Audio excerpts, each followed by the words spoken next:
Pra po mbron Izraelin. Brenda qeverisë vet. Pikërisht, po mbron Izraelin dhe interesat pra të perëndimit se janë të njëjta.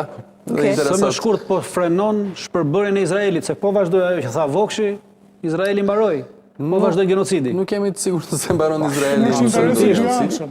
Dhe e dyta që doja të shtoja, se prandaj ndërhyra në fakt, e dyta që doja të shtoja është që në perëndim, pavarësisht politikave tipike pragmatiste që ka në politikën e jashtme, ne nuk mund ta mohojmë që në perëndim gjithsesi mbetet mbrojtja e disa parimeve të cilat ne nuk i shohim në atë territor të botës dhe ndalimi i akteve në Gaza, cilat janë cilësuar si genocid nga një tuf aktorësh perëndimor, në fakt bëhet edhe për shkak parimeve. Bëhet edhe për shkak se përndryshe do të kishte një delegjitimim të elitës politike në perëndim nga elektorati vet për mos ndërhyrje. Ajo elitë u delegjitimua. Në sondazhe dhe në... Se si do të shkoj, bëje shtesën ti, po edhe një pyetje të fundit kam, me që jam në 5 minutat e fundit. Tani se si do të shkoj kjo marrëveshje, se ti e the vetë që është me disa faza. Faza parë përfundoi, janë dhe fazat e tjera, armë pushimi, tha Goxha, mund të zgjas edhe me vite, nuk i dihet, po a mund të themi që genocidi në Gaza merr fund tani të paktën? Apo ja? Edhe kjo është e brisht. I gjithë ky show është bërë për t'i dhënë fund genocidit. Po. Dhe deri tani të gjitha gjasat janë që ne nuk do të kemi një rinisje të luftës dhe angazhimi i palëve është për të mos pasur rinisje të luftës. Se çfarë do të ndodhë, pastaj ne nuk mund nxjerrim fallë, ne nuk e dimë se çfarë do të ndodhë. I gjithë ky angazhim global përfshi edhe Shtetet Bashkuara të Amerikës dhe palë të tjera shumë të rëndësishme në rajon, është për t'i dhënë fund kësaj lufte. Tani, ajo që dua të potencoj është ky fakt që ne kemi mbërritur në këtë moment për shkak të disa arsyeve shumë pragmatike. Dhe për aq sa këto arsye të ekzistojnë, unë jam i bindur që spaku kjo ngrirje do të qëndrojë. Shkaku që kemi mbërritur tu është arroganca e Izraelit. Është ajo arrogancë e cila buronte nga një fuqi e palimituar që Izraeli mendonte se kishte mbi Shtetet e Bashkuara të Amerikës. Dhe kjo arrogancë është manifestuar në mënyrën më të qartë mundshme në sulmet në Katar, në Doha.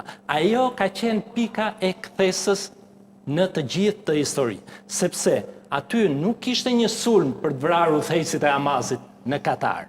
Ishte një mesazh dhe ishte një mesazh mbi autoritetin e Shtetit Bashkuar të Amerikës, që autoriteti i Shtetit Bashkuar të Amerikës nuk vlen, kredibiliteti i Shtetit Bashkuar të Amerikës nuk vlen, dhe kjo ndryshoi të gjithë politikën e Shtetit Bashkuar të Amerikës në mënyrë të veçantë qasjen e presidentit Trump mbi Izraelin, dhe që nga ai moment ka patur një presion të jashtëzakonshëm në rritje nga ana e presidentit Trump mbi Izraelin dhe në mënyrë të veçantë mbi Netanyahun, çka e ndryshoi të gjithë historinë dhe mbritëm në këtë moment. Unë besoj që për aq sa Trump do jetë në Shtëpinë e Bardhë, nuk do ketë rinisje të luftës, nuk jam i bindur nëse do ketë një marrëveshje reale paqe, sepse vetmja marrëveshje paqe do të ishte ajo marrëveshje që prodhon një shtet viable, një shtet real, funksional, palestinez, qoftë të çarmatosur apo jo, këto janë detaje, por një shtet palestinez sovran i cili vetë qeveriset. Vetëm në këto kushte do kishim një marrëveshje finale paqe.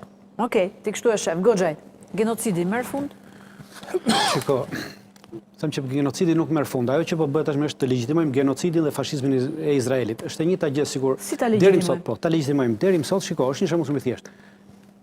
Gjithë ky perëndimi, pra me Shtetet Bashkuara të Amerikës në krye, që 2 vjet brorisin e thënë se brorisin një të rritur i cili filloi të rrifte një fëmijë. Po. Fëmia është Palestina. Po. Dhe kur e panë që për 2 vjet nuk e mbyti dot, nuk e vdiq. Atëherë pas 2 vjetësh thanë, boll më se ti nuk e mbarove atë që duhet bëj për 2 vjet. Fëmijë mund të jenë palestinezët, po Hamasi është organizatë terroriste. Hamasi për mua është organizatë shërimtare. Organizatë terroriste është ai që lufton për çlirinë e vendit vetë, është shërimtar. Duke vrarë fëmijë, nuk ka vrarë asnjë fëmijë. Mi gjej rastet ku ka vrarë fëmijë, duke vrarë civil edhe duke kush janë civil? Jo më të thuaj kush janë civil. Kolonët janë civil. Kolonët janë civil, janë pushtues. Koloni është pushtues.